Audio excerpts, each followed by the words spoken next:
Sejumlah rekomendasi diberikan oleh DPRD kepada pemerintah Kota Ambon.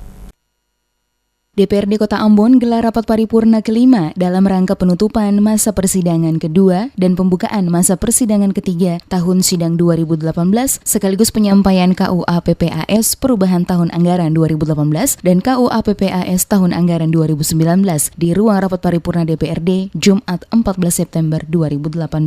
Rapat paripurna dipimpin Ketua DPRD James R. Matita bersama dua wakil ketua masing-masing Elito Isuta dan Rustam Latupono, dihadiri sebagian besar anggota, Wakil Wali Kota Ambon Syarif Hadler, Forkopimda Kota Ambon, dan pimpinan OPD Lingkup Pemkot Kota Ambon. Wakil Wali Kota Ambon Syarif Hadler dalam sambutannya menyampaikan apresiasi yang sangat tinggi kepada pimpinan dan seluruh anggota DPRD Kota Ambon dalam menyelesaikan berbagai agenda-agenda penting selama masa persidangan kedua hingga tuntas. Selain itu juga semangat kemitraan yang saling melengkapi dan memperkuat atas kesadaran bersama, pemerintah dan DPRD telah berjalan selaras melaksanakan amanah rakyat dalam jangka menengah ke depan guna mewujudkan visi Ambon harmonis, sejahtera, dan religius.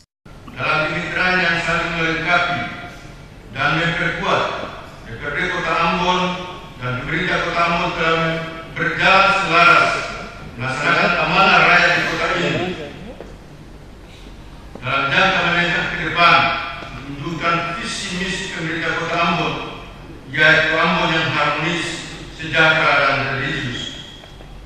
Sejalan dengan itu, kami sangat mengapresiasi dedikasi dan itikat baik pimpinan dan anggota Dewan Perwakilan Rakyat Daerah Kota Ambon untuk menyelesaikan dan menuntaskan agenda-agenda selama masa persidangan kedua tahun sidang 2018 dengan beberapa agenda yang baru saja selesai. Dalam rapat paripurna tersebut, DPRD Kota Ambon juga menyampaikan 21 butir pokok-pokok pikiran atau rekomendasi kepada pemerintah Kota Ambon menjadi skala prioritas untuk ditindaklanjuti OPD. Ketua DPRD James Matita mengatakan, rekomendasi DPRD yang diberikan agar pemerintah dapat menjadikannya sebagai perhatian, memperbaiki kinerja pemerintahan. Hal tersebut sebagai bentuk DPRD melaksanakan tugas pengawasan bagi jalannya pemerintahan dan perbaikan ke depan untuk kemajuan Kota Ambon yang lebih baik.